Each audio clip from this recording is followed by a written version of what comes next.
Okay, you're live. Testing 1, 2, 3.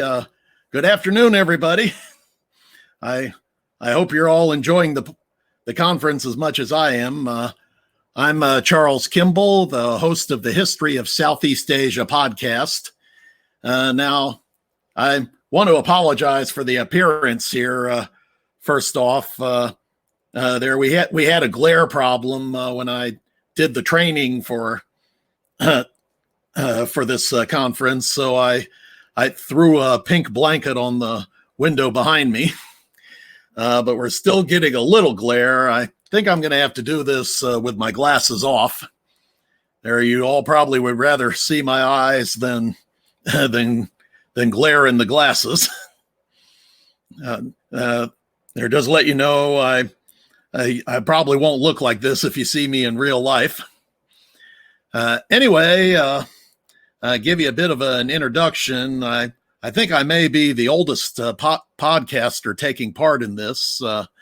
I'm currently 61 years old, and I launched the History of Southeast Asia podcast 4 years ago because I was inspired by the other history podcasts I was listening to. Give you a bit of a background. I'm currently in Lexington, Kentucky. They're part of the territory that Royfield mentioned in an hour ago as the red state heartland of America. And I believe I'm about 130 miles away from Ryan Stitt, one of our other speakers. However, I lived most of my life in Orlando, Florida, so I don't have a Kentucky accent. And during my last 5 years in Florida, I taught a computer course at Valencia Community College, and because of that, that involved teaching PowerPoint. So I've created a quite elaborate PowerPoint presentation, which I hope you will all enjoy.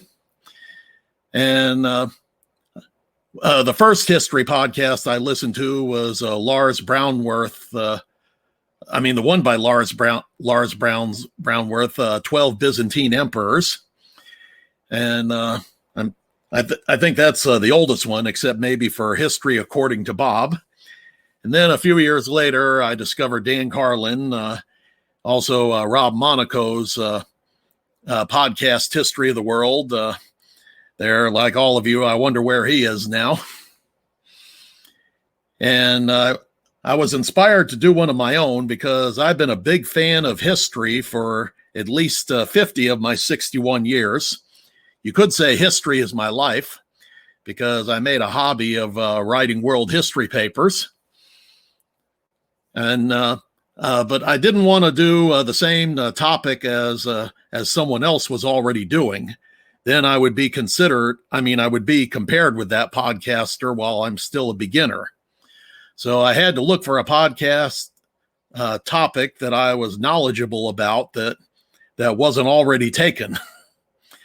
And as it turned out, Southeast Asia fit the bill best. And Southeast Asia is a part of the world I've always been interested in. In case you haven't figured it out by now, I'm old enough to remember the Vietnam War. That was an ongoing series of news stories while I was a child. And as a matter of fact, if you listen to the current episodes of my podcast, I've been talking about the Vietnam War there. And then in 1985, I married a pen pal from the Philippines. They're another Southeast Asian country, and we're still together now. And that's kept up my interest in the region since then. And so I've been working on the episode since then, and I guess you could say the rest is history.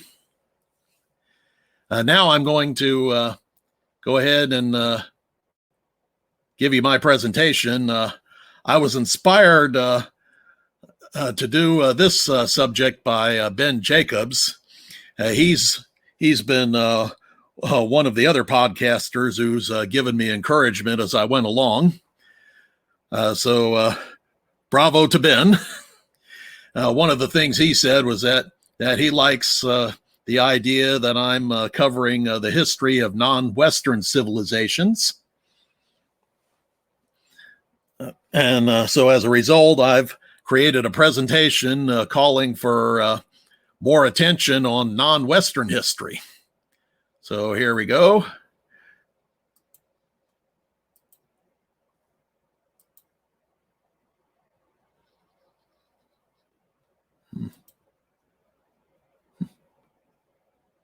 Okay. I don't know why it isn't coming up here, but let's see. Okay, here we go. Equal time for the East. That's what I call it. Now, I don't know about those of you who are watching from outside the United States, but over here, the typical American bookstore will divide its history books between 3 shelves. That's whether you go to Barnes and Noble or Half Price Books or wherever. I won't say Borders because they're not in business anymore. You will find one shelf on American history. You will find one shelf on military history.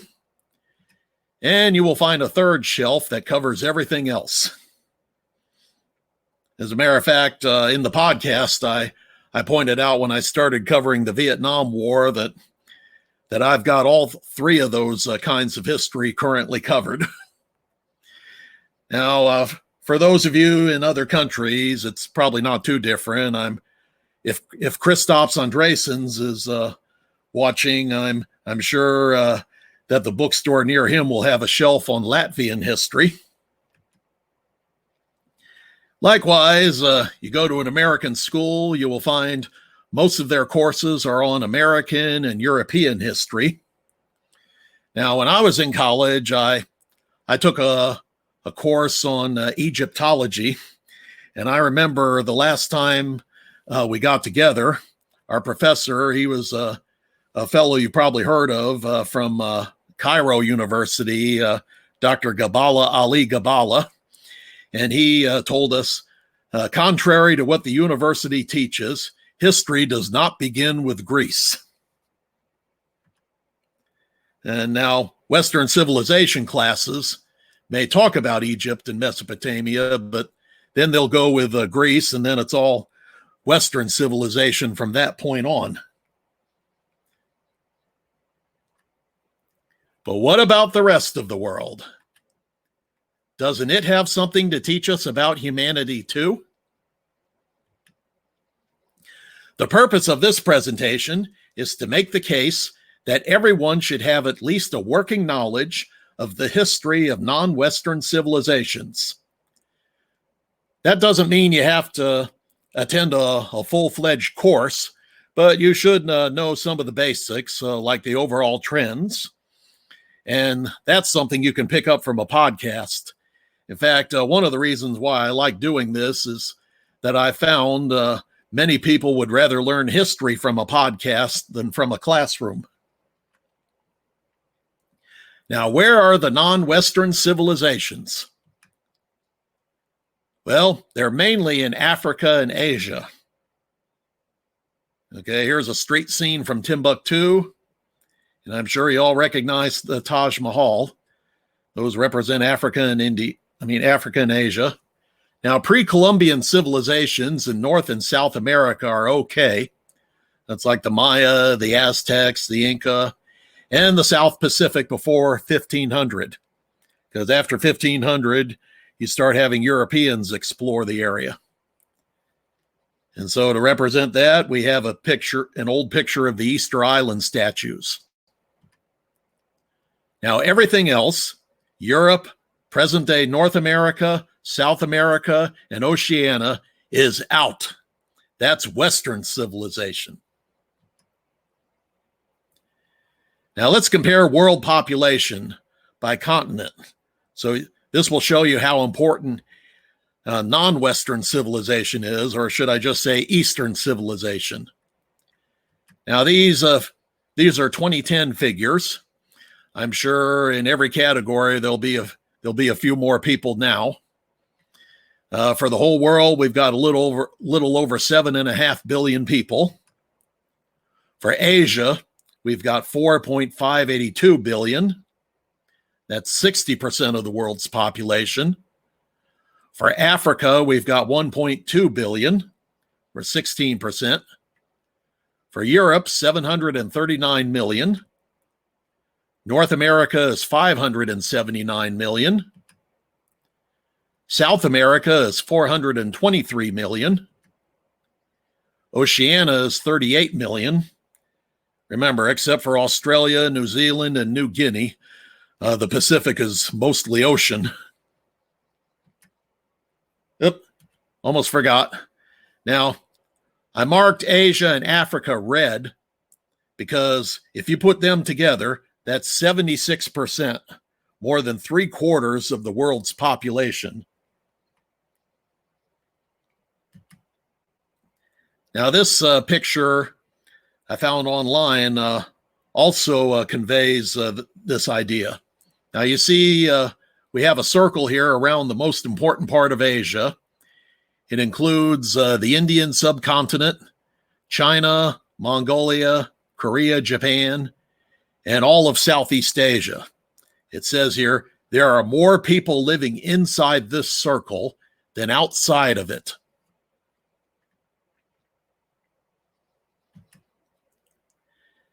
Now, for the part of the world I talk about, Southeast Asia has 618 million people. That's 8%, or 1/12 of the world's population.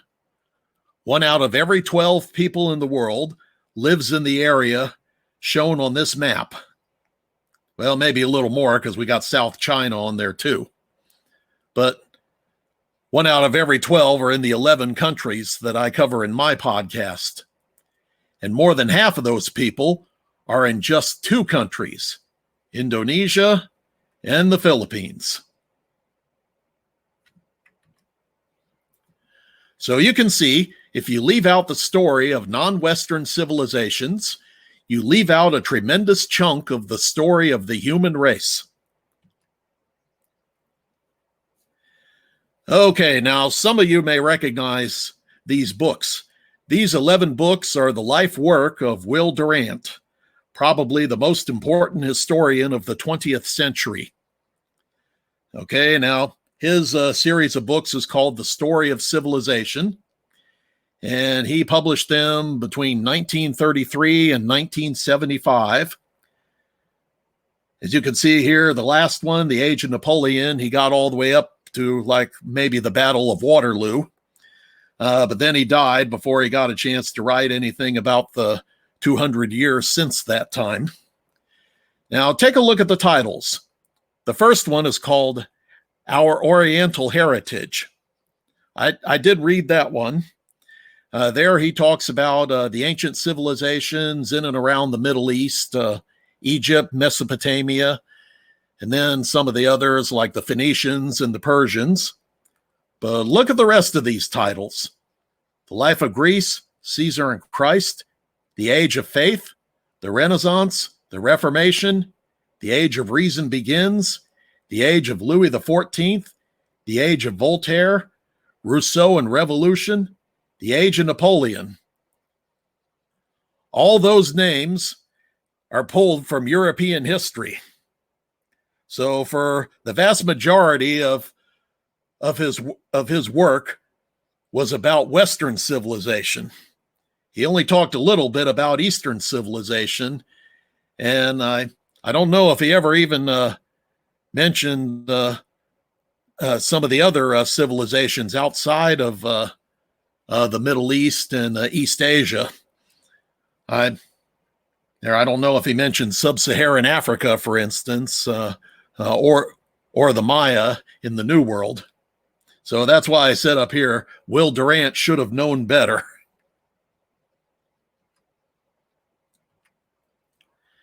Because of the way people get around these days, well, before the COVID-19 lockdown anyway, our communities are more diverse than ever.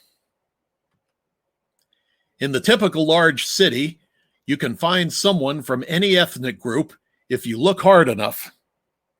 And for example, I've noticed that the sushi chefs in my local supermarket are all Burmese. Well, maybe you won't find a Hottentot or an Inuit, but you know what I mean. Now, for those of you not familiar with the term Inuit, we used to call them Eskimos, but since a conference in the 1970s, they have called themselves Inuit, and they want us to use the same name. Oops, I'll have to take back that last statement. This company has an office near me. Now, a few years ago, I applied for a job opening with the Bering Straits Native Corporation. I don't know why, but they have an office in my hometown of Kentucky. Now, I didn't get the job, but if I had, I'm sure that my boss and many of my coworkers would have been Inuit, because when I did some research on this company, I found out they're based in Nome, Alaska, and the company is run by Native Alaskans.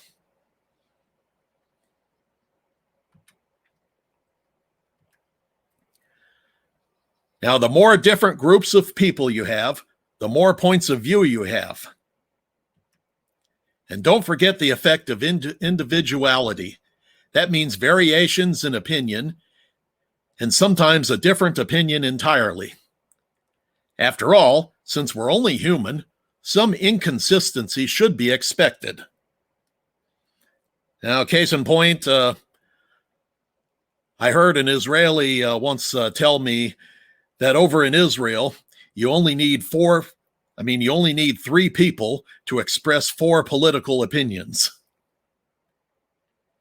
Maybe you're in a community like that as well. Now, to understand another person's point of view, you need to understand where he or she comes from, which means understanding what kind of heritage they have. Understanding the heritage means understanding the history. The next slides will give two examples. The first one is Africa. To understand Africans, you need to know that Africa was home to many kingdoms in the past, with special achievements of their own. Then Europeans came to exploit Africa and carved it up into colonies. Most people of African descent who live elsewhere are descended from Africans who were brought to those places as slaves.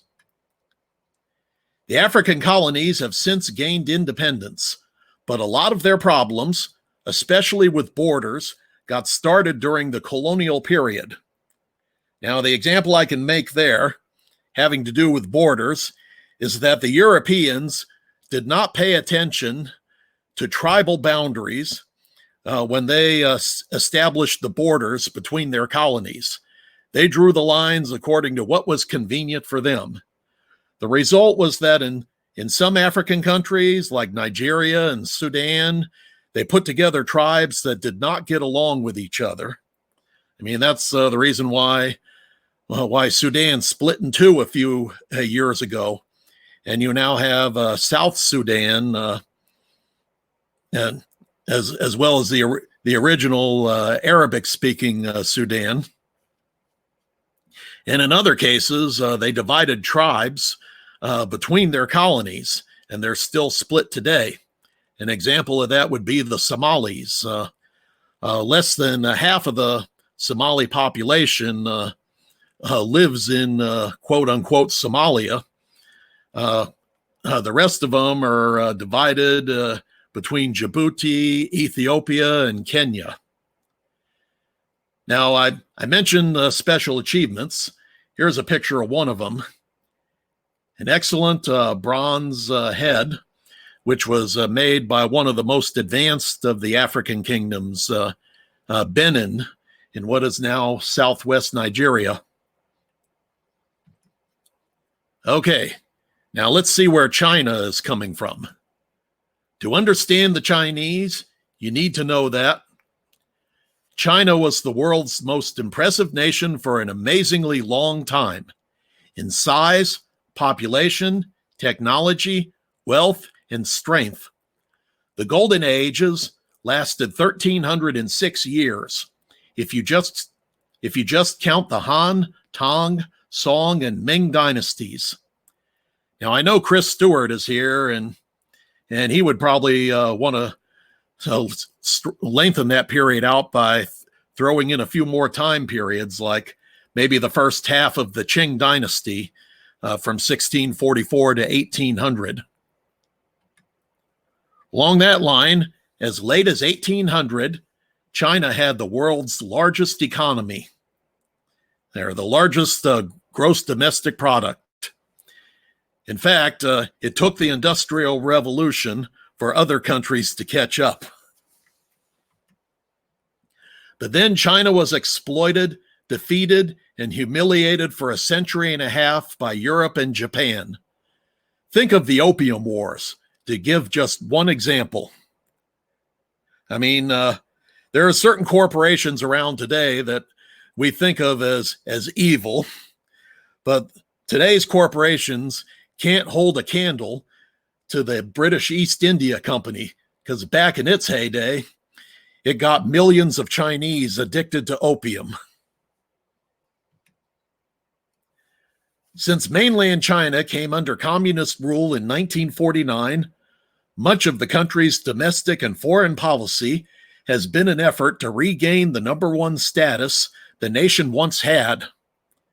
To give an example of that, I would point to the current dispute over who owns the South China Sea. China's claiming the lion's share of it, while the other countries around the South China Sea, like Vietnam, Malaysia, and the Philippines, and Brunei, they feel they should have part of it too. And in fact, I keep track of this issue because my wife is from one of the countries that's affected by it. Now, here's an example of an excellent bronze work from China. This is a bronze elephant wine vessel from the Shang dynasty, meaning that it's more than 3,000 years old.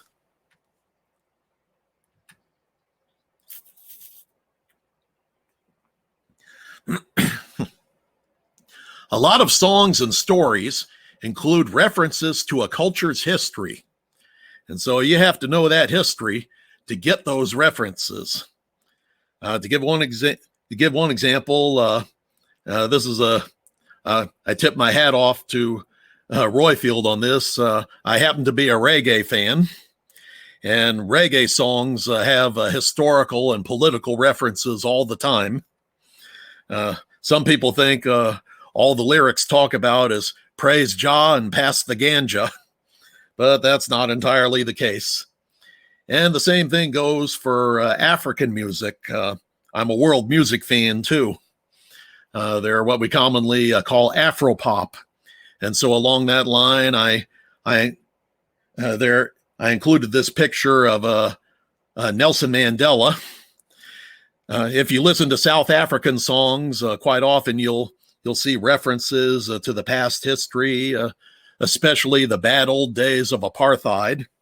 And I chose this picture because I thought it was a good symbol of the end of apartheid. This is when Nelson Mandela and the man who released him from prison, Frederick W. de Klerk, received the Nobel Peace Prize together back in the early 1990s. And if you travel, knowing the history behind the places you visit allows you to appreciate those places and the people living in them more. So in a nutshell, learning non-Western history is just a way of getting to know your neighbors. The end. Okay, now if you're not a listener to the History of Southeast Asia podcast already, this is the URL for the website that hosts my recordings, blueberry.com. you can also listen to it off Stitcher, Google Play, iTunes, Spotify, and pretty much any other good website or app where you get your podcasts. Now, it's not yet on Pandora, or iHeartRadio, but I'm working on that.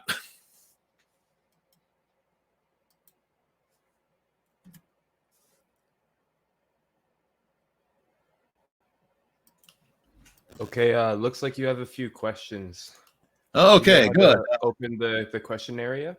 Yes, I'm trying to end the sharing now. Okay.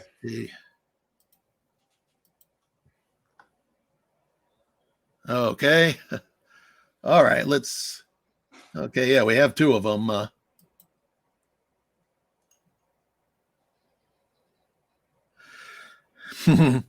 Yeah, good question, Ben. I pointed that out in the introductory episode to the podcast. I said that 85% of Southeast Asia's people live on only 15% of the land. Maybe I should read the question before I continue. He said, this is maybe a question that's not possible to answer, but we're talking about an area that is mostly water and mountainsides. How on the earth is the population so huge? And there's also the factor that the mountain-covered areas are mostly jungle because of the hot and wet climate that you have everywhere. And in fact, both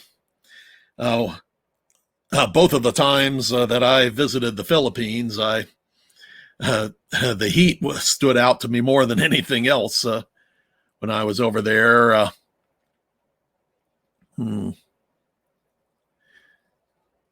I don't know what else I have to say.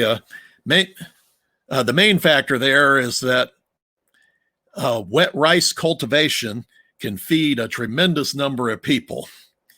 And that's also why the largest populations in the region, on the mainland at least, have been in river valleys, which are the best places for growing rice. You've got the Irrawaddy and the Salween in Myanmar and a few others. You've got the Meenam or Chao Phraya River in Thailand. You've got the Mekong running through Laos, Thailand, Cambodia, Vietnam, and in northern Vietnam, you've got the Red River. And in the islands, there are Luzon in the Philippines and Java in Indonesia have large areas for growing rice, and that's why both of them have very large populations too. And about a year ago, the president of Indonesia announced that he's going to move the capital of the country from Jakarta, which is on the northwest coast of Java, to an unspecified location on the east side of Borneo. And he said he did it because he was afraid of climate change and that some natural disaster someday might flood Jakarta. But I'm sure he also wanted to get the capital over to a place that's less crowded. So there have been attempts to grow rice in the highlands. Their dry cultivation of rice is possible. And you have to use different strains of rice plants for that. And that's the red rice and the black rice that you sometimes see in Asian stores, but that's never been as productive as the kind of rice that you grow in wetlands. Okay, I'll go to the other question. It says, what country or culture in Southeast Asia would you say is most underappreciated in the West? Well, for that answer, I'm first inclined to say Indonesia. And that's because of the size of their population. Last time I checked, it's 250 million people. And also, although they've been an ally of the Western nations most of the time since independence, they were one of the charter members of the Association of Southeast Asian Nations, you almost never see them in the news here in the United States. And their case of that would be the struggle for independence of the half island of East Timor. I still run into people today who've never heard of East Timor, which is technically the youngest country in Southeast Asia. Although I remember seeing a few stories about its attempts to achieve independence all the way back to 1975. They're definitely an underreported part of the world here in America. And there was a podcast a few years ago covering Indonesian history and done by an Australian fellow named Anthony Fresina. I think he made the same point when he got started. And that was part of the reason why he chose Indonesia as the country he wanted to cover. For second place, I would, as in underappreciated cultures, I would say Myanmar, formerly Burma. And because they're also not often mentioned here in the West, but in this case, it's because they brought it on themselves. For most of my lifetime, from their 1962 to 2015, they were ruled by a military junta that got along with almost nobody, and they were damn proud of it. So as a result, it was very hard to get information about what was happening over there. When I did the research for my podcast, I had different experiences with each country I looked up information on. I found Vietnam and the Philippines to be the easiest countries to cover because the United States has been involved in both of them for a very long time, while Burma, or Myanmar as it's been called since 1989, they almost never appeared in the news. Now since the junta stepped down and they're now officially a democracy, that situation's not so rigid now, and that's why most of us know something about the plight of one of the ethnic minority groups in the country, the Rohingyas. And so in a future episode of the podcast, I'm definitely going to mention that. Let's see. As far as I got another question here from Brian Simmons. Do you think it's too late for African countries to redraw their borders along more natural boundaries? I would say it's not too late. You never want to say never, but when they became independent, they had an unofficial agreement among themselves to not change the borders because that would mean all too many opportunities to start new wars. And I think when the Organization of African Unity was set up, what they now call the African Union, I think they may have even put that in writing that they weren't going to dwell on border issues very much. Let's see. Okay, I got a question here. Can you speak to inequalities in wealth in the region and how that's affected development, both historically and present day? Yes. In Southeast Asia, when it comes to wealth, the number one country, the number one richest country is definitely Singapore, due to the emphasis they've had on commerce since the British acquired the city. Number two would be Brunei. Now, about 20 years ago, Brunei was in the number one spot because that little state with a small population was sitting on a big pool of oil that made them filthy rich. But then they had a really bad political scandal over there, which cost billions of dollars. I'm going to talk about that in a future episode. There it involved the youngest brother of the Sultan of Brunei. The country in the number 3 spot is Malaysia, because they have 2 very good resources, rubber and tin, and they've used them intelligently since the days when they were a British colony. In fact, the British introduced the rubber. I talked about that in episode 23 of my podcast. Number 4 is Thailand. And I'm tempted to call Thailand the most successful country overall in the region, because unlike the others, they were never a colony of the West, and they were able to enter the modern world with their culture, especially the monarchy and Buddhism, more or less intact. Okay, now as far as inequalities and wealth, they're all the other countries that I haven't mentioned are a lot poorer.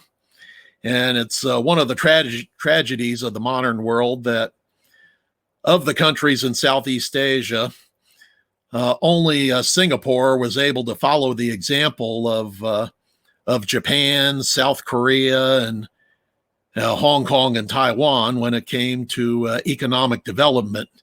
You may have heard of some of those countries called the Four Dragons or the Four Tigers of Asia. They're the other countries weren't able to, even when they were blessed with resources. They're the Philippines, for example, has been held back by corruption, especially under the Marcos regime back in the 1970s and 80s. But hopefully they won't always stay that way. We can always be optimistic. Let's see. Next question. I believe Japan and Germany spend on infrastructure in Cambodia and Vietnam.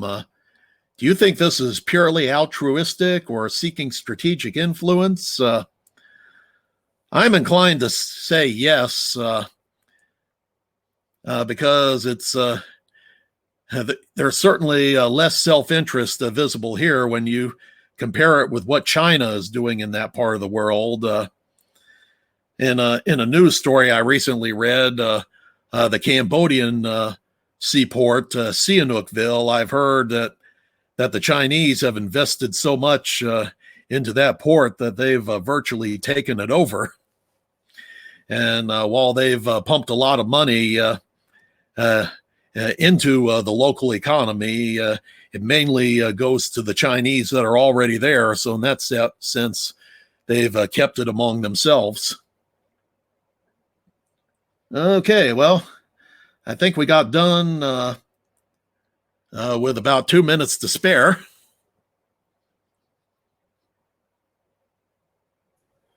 Okay, are you ready to stop going live?